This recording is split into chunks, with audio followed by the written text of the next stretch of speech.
not have bad. You killed my father. Like father, like son. Welcome to the motherfucker. We're covering today's top boxing news. Okay, we'll start with this. Per veteran boxing scribe Dan Rafael, via his sources, women's unified 130-pound champion Alicia Baumgardner will headline an MVP card on April 17th at the theater at Madison Square Garden, originally known as the Hulu Theater. Now they just call it the theater. Who it is Alicia is going to be fighting, your guess is as good as mine, but it would seem that the fans are growing more and more impatient after her last two outings against Jennifer Miranda and Layla Boudoir. They are expecting something bigger and something better from the former undisputed champion, as it's been years since her big showdown with Michaela Mayer, and they have a growing appetite for a big fight. Seemingly, reacting to those criticisms, Alicia took to her social media, said, "Pick a side and stay there." Feels like after her second fight with Cristina Linardatu, that doping fiasco, a lot of people have made up their minds about Alicia Baumgardner. She's not the darling that she once was immediately following the Terry Harper fight. These are observations I'm making, not statements, because I've noticed that there's a growing mob, a growing crowd that is growing and has been growing impatient with Alicia. I see the stuff they've been saying that ever since the second Linardatu fight, she's looked kind of flat, kind of lackluster, that the knockouts stopped. The last two opponents were nothing to write home about, and Alicia's not knocking girls out the way she used to back when she knocked out Terry Harper. Does the doping, this is what I see people saying, getting busted, have anything to do with that? Because the last two girls that she fought weren't actually super featherweights. Layla, Miranda, those were featherweights who moved up in weight. So there is growing pressure for Alicia Baumgardner to fight somebody good, because her arch nemesis Michaela Mayer isn't waiting around by the phone for a rematch with her. She's moved on and moved up to bigger fights, bigger opponents. She could be facing Clarissa Shields in her next outing, while Alicia is still at 130. All the real smoke is at 135. There's growing pressure for her to move up, to set up a fight between her and the winner of Dubois versus Harper, which will presumably be Caroline Dubois. There's growing pressure, not just on her, but also on MVP, because they signed an entire treasure trove of women boxers, contenders and champions and prospects alike, that given the stable they currently host, there's no reason for them not to make better fights, particularly for Alicia. It's one thing to sign all of these girls, but now what you have to do is make the best fights among them, because I thought that was the point, and that is what sparked the growth, the big women's boxing boom we've been seeing the last decade or so, that making fights between the girls seemed a lot easier than making them between the guys. So that now if Alicia Baumgardner is headlining a show at the Hulu Theater in the tri-state area, there's growing demand for it to be a quality opponent, a solid opponent, and there are plenty of them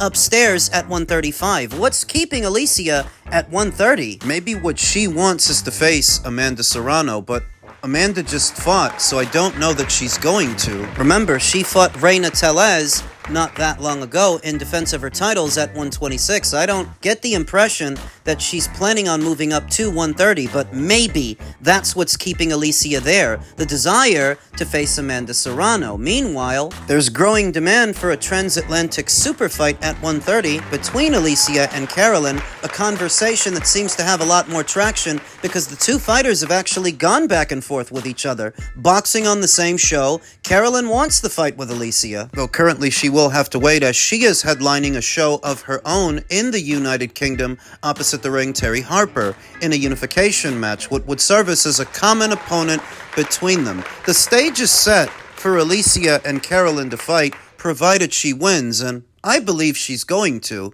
Now, who Alicia is fighting in New York, your guess is as good as mine, but it needs to be somebody good, and preferably somebody with a belt. A world champion at 135, so afterwards she can move into the Dubois fight. Stephanie Hahn is available. She's got the WBA, and so is Elif Nur-Turan. She's got the IBF. Either one of them would be a suitable opponent, an ideal opponent for Alicia in April. Now, I don't know if that's who she's going to be fighting, but I think That's who people want her to be fighting. En route to the Dubois fight? We'll see what shakes out once the fight is officially announced and the opponent. Now it's time for another installment of what is fast becoming one of the most popular segments here on the channel, Ring IQ Hate Mail! Guy who goes by the name Antonio Mosley must not have liked my recent commentary about Keith Thurman not being Hall of Fame worthy, even though he seems to think so. Antonio said we literally saw the IB Hof induct Luis Angel Firpo 2 years ago, and you didn't say a thing. Being American or non-American means literally nothing. Literally, you argued to me Tyson Fury is going to the Hof, even though his resume is as bad as Deontay Wilder. No, it isn't, because he beat Deontay Wilder, and who does Deontay have on his resume that's as good as Vladimir Klitschko, a unified champion? There are several reasons Tyson Fury's likely to get inducted into the Hall. He has a better resume than Deontay Wilder. That is objective. He's also a more accomplished fighter than Deontay Wilder by a lot. He's a two-time heavyweight champion, once unified, which is more than we can say for Wilder. And don't let Deontay lose to Derek Chisora, who Tyson Fury has already beat 3 times, because that'll make your argument even dumber. This is about Keith Thurman? Well, it must be, because he left this comment under the video I made about Keith Thurman's Hall of Fame induction and how I think he's not Hall of Fame worthy. So anybody making this argument would have to be making it because they're in favor of Keith getting in the Hall? What the fuck are you, dense? The guy that he brought up, Argentine Luis Angel Firpo, was an Argentine boxer born in Junin, Argentina. He was nicknamed the Wild Bull of Pampas. He was the first Latin American in history to challenge for a world heavyweight title. Did you hear that, Antonio? He was the first Latin American boxer in the history of boxing to challenge for a heavyweight title, which might be a part of the reason he got in. His bout against Jess Willard set a world record for boxing attendance at that time. Hey, Antonio, since you brought them up, do you want to tell me what world records either Deontay Wilder or Keith Thurman have ever set? Because you're comparing them to him. His 1923 heavyweight title fight against Jack Dempsey was named Ring Magazine's Fight of the Year in 1923. Correct me if I'm wrong, but has Keith Thurman ever won Fight of the Year for any fight that he's had? Has Deontay Wilder? Give me something. But don't give me your personal opinion. I'm asking for objective facts. If Luis Angel Firpo, who you brought up, won Fight of the Year in 1923 alongside Jack Dempsey, did Keith Thurman ever win Fight of the Year for a fight that he had? Did Deontay Wilder? Because if he didn't, then I don't know why you would be comparing them to him. Firpo was inducted into the International Boxing Hall of Fame in the old-timer category as part of the class of 2024. It sounds like you brought up this old-timer hoping that no one would know anything about him and thus elicit silence for what's supposed to be your would-be boxing knowledge. But there are very clear reasons why a fighter like Luis Angel Firpo was inducted into the International Boxing Hall of Fame. Reasons that don't apply to Deontay Wilder, don't apply to Keith Thurman. When did Keith Thurman or Deontay ever set an attendance record of any kind in their time, in their careers? Because there are several ways to get into the Hall. Career accolades is one, both of which Deontay and Keith Thurman would come up short,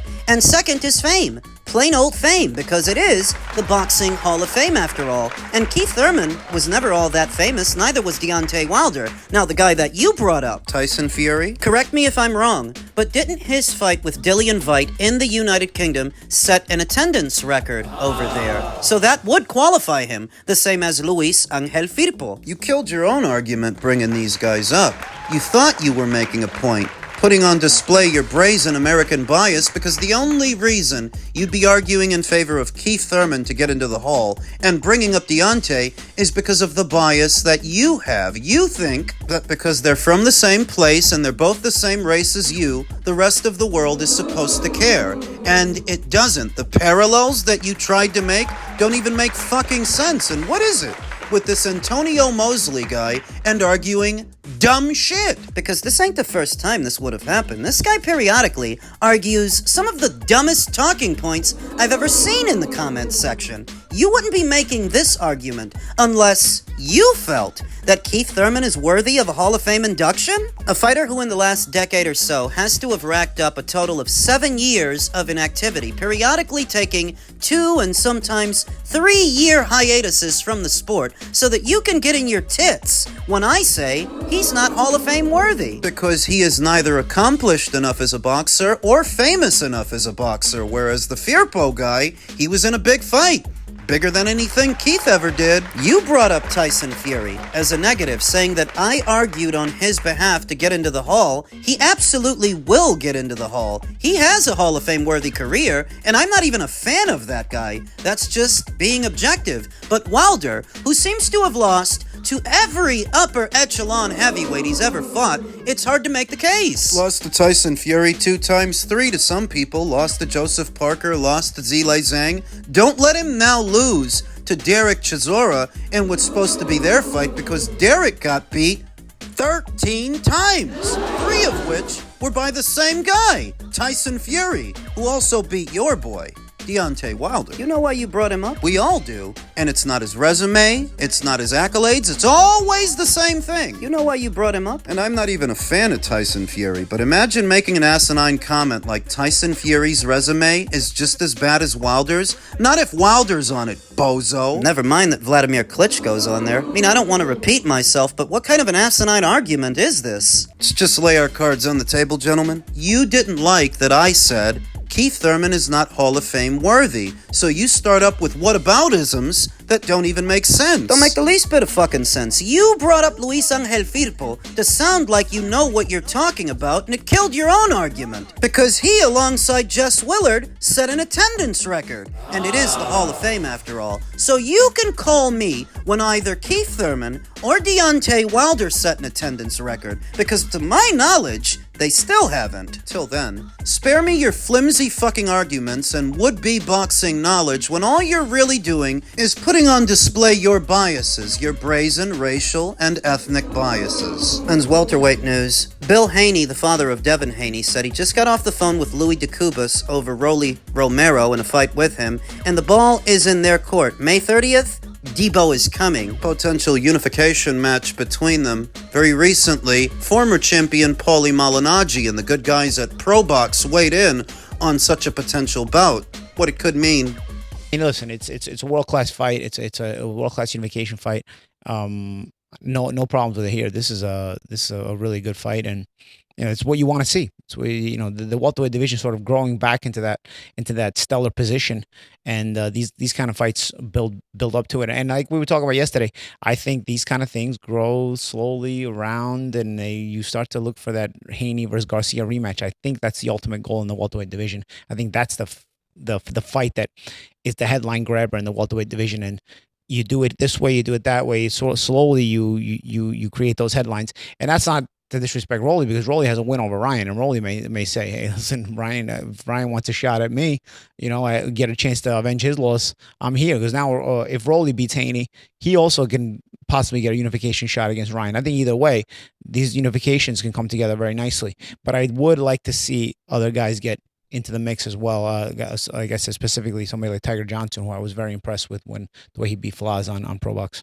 Yeah, this side. I'm sorry, but I don't think that a fight between Rolly and Devin should come at the expense of a Shakram Giasov, who's been waiting in the queue as the mandatory challenger for something like 2 years now. He's been the mandatory since Stanionis had the goddamn belt, lost at the Boots, Boots moves up, and Rolly gets elevated to champion. How much longer is Giasov supposed to wait? Context is key. This is a nuanced conversation. In some instances, a fight is big enough that a little old mandatory shouldn't get in the way. Sometimes. This is not such an occasion. Not that situation. Rolly Romero here today stands as a welterweight champion, having fought no legitimate welterweights, and the fight between him and Devin does not represent so much that he should be allowed to circumvent his mandatory any longer. The ideal situation would be you let Devin and Ryan have their rematch. Go ahead and do it. It doesn't need to be built up anymore. And have Rolly fight his mandatory on the undercard,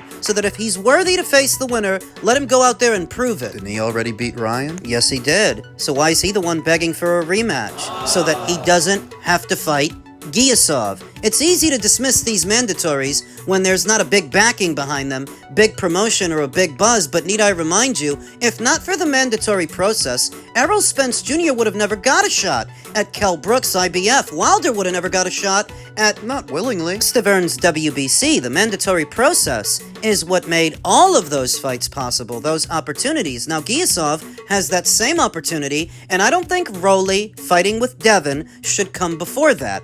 Chris, who do you put first at 147 pounds? Simple question. Devin Haney. Yeah. He's the guy to beat at 147 for me. And I agree with you, Chip. I think this is a Haney fight. I think he should be able to, use his boxing skill to keep it long. He's not going to fight on the front foot, even though we've seen him do it, because Rolly's is too strong.